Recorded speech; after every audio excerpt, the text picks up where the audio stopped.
Hi friends, आप सबका आज के एपिसोड में स्वागत है। कैसे हैं आप सब? चलिए, आज के एपिसोड में हम सीखते हैं पार्ट्स ऑफ स्पीच, यानी कि शब्द भेद। हर वाक्य में यानी हर सेंटेंस में कुछ शब्द होते हैं। उन शब्दों के कुछ भेद होते हैं। उन्हीं भेदों के बारे में आज हम चर्चा करने जा रहे हैं। आइए तो देखते हैं 8 पार्ट ऑफ स्पीच कौन कौन से हैं। तो दोस्तों, पार्ट्स ऑफ स्पीच जो 8 है यानी कि शब्द भेद जो 8 है, उनमें सबसे पहला है नाउन यानी कि संज्ञा यानी कि नाम। दूसरा है प्रोनाउन यानी कि सर्वनाम। तीसरा है वर्ब यानी कि क्रिया। चौथा है एडजेक्टिव यानी कि विशेषण। पांचवा है एडवर्ब यानी कि क्रिया विशेषण। छठवा है प्रीपोजिशन यानी कि पूर्वसर्ग। सातवां है कंजंक्शन यानी कि संयुक्त विभक्ति या संयोजक। आठवां है इंटरजेक्शन यानी अभिव्यक्ति या विस्मयादि बोधक। सबसे पहला पार्ट ऑफ स्पीच है नाउन यानी संज्ञा यानी कि नाम। किसी व्यक्ति का, किसी स्थान का, किसी वस्तु का या दुनिया में जो भी कोई चीज़ है, उन सबको कुछ न कुछ नाम दिया गया है और वही नाम हम नाउन के नाम से पहचानते हैं। उसी नाम को हम संज्ञा कहते हैं, नाम कहते हैं या नाउन कहते हैं। जैसे कि dog, book, city, love, Raju, Meena और बहुत सारे नाम।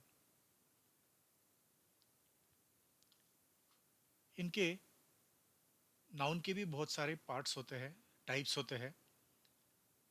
उन टाइप्स का हम अगले वीडियो में विचार करेंगे और उसको डिटेल में सीखेंगे। नाउन के बारे में एक एग्जाम्पल देखते हैं। एक सेंटेंस बनाकर देखते हैं। Books are a great source of knowledge, यानी कि किताबें ज्ञान का एक बड़ा स्रोत होती है। इस वाक्य में बुक्स यह नाउन है। बुक्स यह नाउन है, यानी किताबी, किताबें यह नाम है या संज्ञा है। किताबें यह संज्ञा है। हमारा दूसरा पार्ट ऑफ स्पीच है प्रोनाउन यानी सर्वनाम।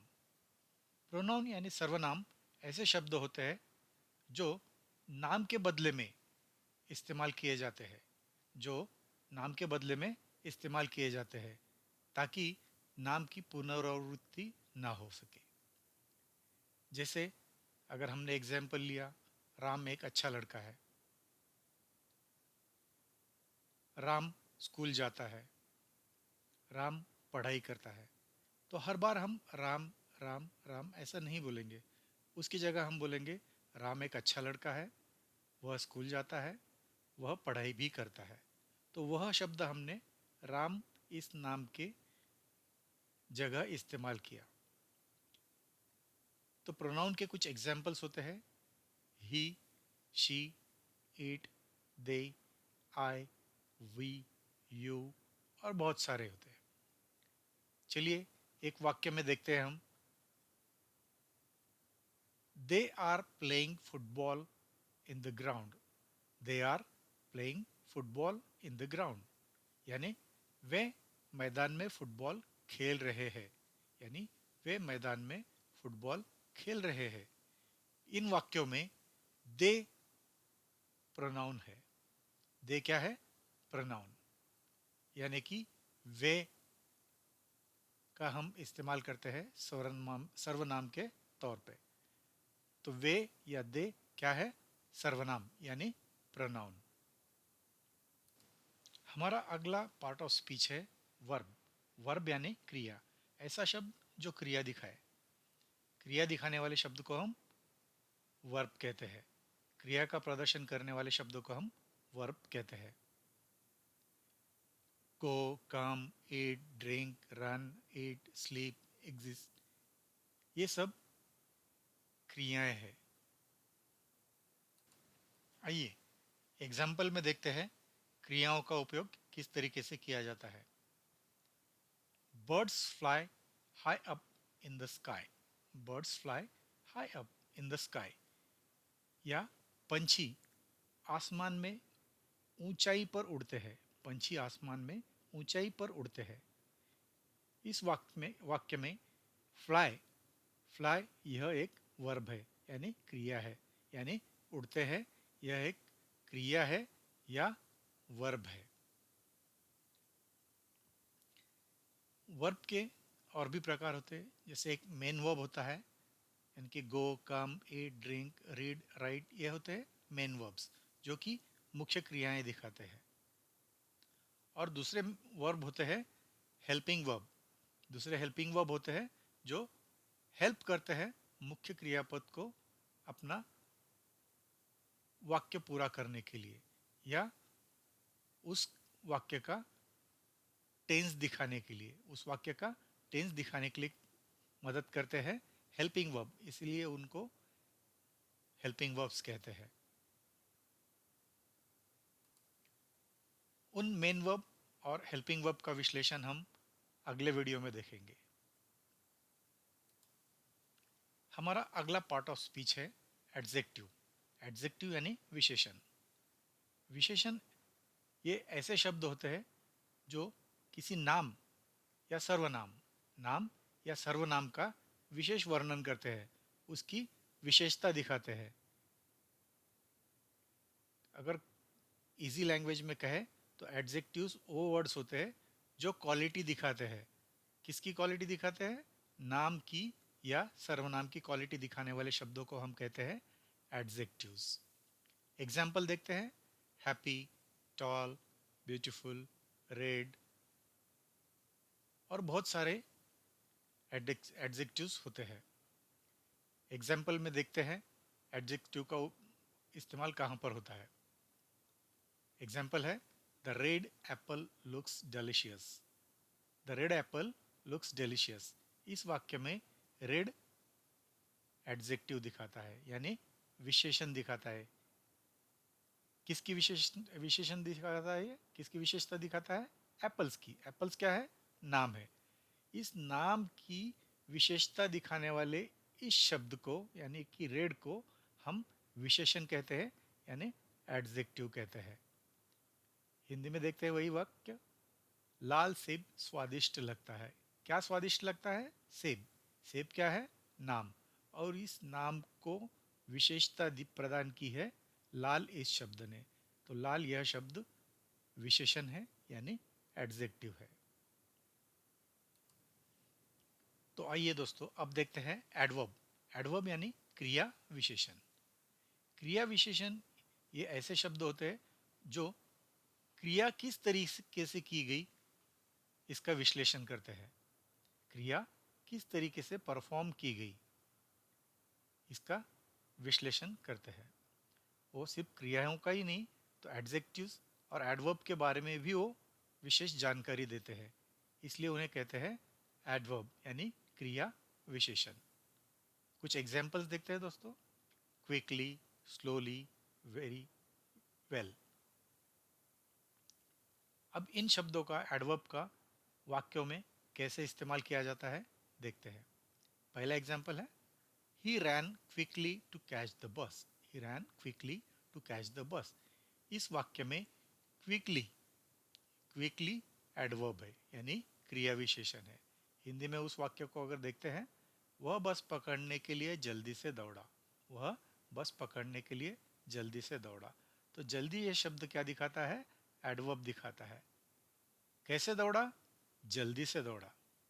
तो दौड़ा क्या है? क्रिया है। तो क्रिया कैसे की गई? जल्दी से की गई।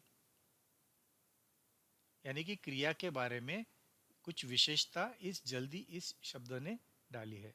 जल्दी यानी क्विकली। तो जल्दी या क्विकली जो है वो है एडवर्ब या क्रिया विशेषण। कैसे दौड़ा? क्विकली दौड़ा, क्रिया विशेषण एडवर्ब। दोस्तों अगला पार्ट ऑफ स्पीच है प्रीपोजिशन यानी पूर्व सर्ग। प्रीपोजिशन ये शब्द पोजीशन दिखाते हैं। क्या दिखाते हैं? पोजीशन दिखाते हैं। किसकी पोजीशन दिखाते हैं? नाम की या सर्वनाम की पोजीशन दिखाते हैं। और रिलेशन बताते हैं नाउन या प्रोनाउंस का बाकी वर्ड्स के साथ में। बाकी वर्ड के साथ में उनका क्या संबंध है, ये दिखाया जाता है प्रीपोजिशन से। यानी कि उस वाक्य में कर्ता जो है वो किस जगह पर है, अंदर है, बाहर है, ऊपर है, नीचे है। यानी in, on, near, under, at, ये शब्द प्रीपोजिशंस दिखाते हैं। क्या है इनके examples? In, on, near, at, under, with, to, from, ये सब क्या है? प्रीपोजिशंस है, यानी पूर्वसर्ग है। अब इस वाक्य में देखते हैं कि प्रीपोजिशन का इस्तेमाल कहां पर हुआ है। The book is on the table. The book is on the table. On क्या है? प्रीपोजिशन। ऑन का इस्तेमाल क्यों किया गया है? तो यहां पर बुक है। बुक ये क्या है? नाम है। ये नाम उस वक्त उस सेंटेंस में कहां पर रखा हुआ है? ये नाम की पोजीशन क्या है? On the table. क्या पोजीशन है? On the table. तो ऑन ये शब्द क्या दिखाता है? बुक की पोजीशन दिखाता है। ऑन ये शब्द बुक की पोजीशन दिखाता है, इसलिए इसे कहते हैं प्रीपोजिशन। क्या कहते हैं इसे? प्रीपोजिशन। यानी कि किताब मेज पर है। पर यानी ऑन क्या है? प्रीपोजिशन है। प्रीपोजिशन यानी पूर्वसर्ग। तो आइए दोस्तों, आगे बढ़ते हुए अगला पार्ट ऑफ स्पीच है कंजंक्शन। कंजंक्शन यानी कि संयुक्त विभक्ति या संयोजक। संयुक्त विभक्ति या संयोजक। कंजंक्शन इस नाम से ही हमें पता चलता है ये कुछ तो भी जंक्शन करता है, यानी कि किसी तो भी जोड़ता है। ये किसे किसे जोड़ता है? ये वर्ड्स को जोड़ता है, फ्रेजेस को जोड़ता है, या सेंटेंसेस को जोड़ता है। तो ऐसा शब्द जो शब्दों को, वाक्यों को या वाक्यांशों को जोड़ने का काम करे उसे हम कहते हैं कंजंक्शन। कंजंक्शन यानी संयुक्त विभक्ति या संयोजक। आइए कुछ एग्जांपल्स देखते हैं। एंड, बट, और, बिकॉज, इफ, सिंस, ये सब क्या है? कंजंक्शन है। अब इस वाक्य में देखते हैं कंजंक्शन का इस्तेमाल किस तरीके से किया गया है या कहां पर किया गया है। वाक्य है he likes both T and coffee. He likes both T and coffee. यहां पर टी और कॉफी ये दोनों नाम है। टी और कॉफी ये दोनों नाउन है। इन दोनों नाउन को जोड़ने का काम किसने किया है? एंड ने। ये टी और कॉफी इन दोनों को एंड इस शब्द ने जोड़ने का काम किया है, इसलिए इसे हम कहते हैं कंजंक्शन। क्या कहते हैं इसे हम? कंजंक्शन। यानी कि उसने उसे चाय और कॉफी दोनों पसंद है। क्या क्या पसंद है उसे? चाय भी पसंद है और कॉफी भी पसंद है। तो चाय और कॉफी इन दोनों शब्दों को जोड़ने का काम और यानी कि एंड ने किया, इसलिए एंड को हम कहते हैं कंजंक्शन, यानी कि संयुक्त विभक्ति या संयोजक। गाइस, अगला शब्द है इंटरजेक्शन या अभिव्यक्ति या विस्मयादि बोधक। इंटरजेक्शन। इंटरजेक्शन एक ऐसा शब्द है जो अचानक आने वाली भावना को उजागर करता है। अचानक आने वाली भावना, जैसे हमें अचानक कुछ दिख जाता है, अच्छा हो या बुरा हो, उसे दिखने के बाद में हमारे मुंह से जो शब्द निकलते हैं उन्हें हम कहते हैं इंटरजेक्शन।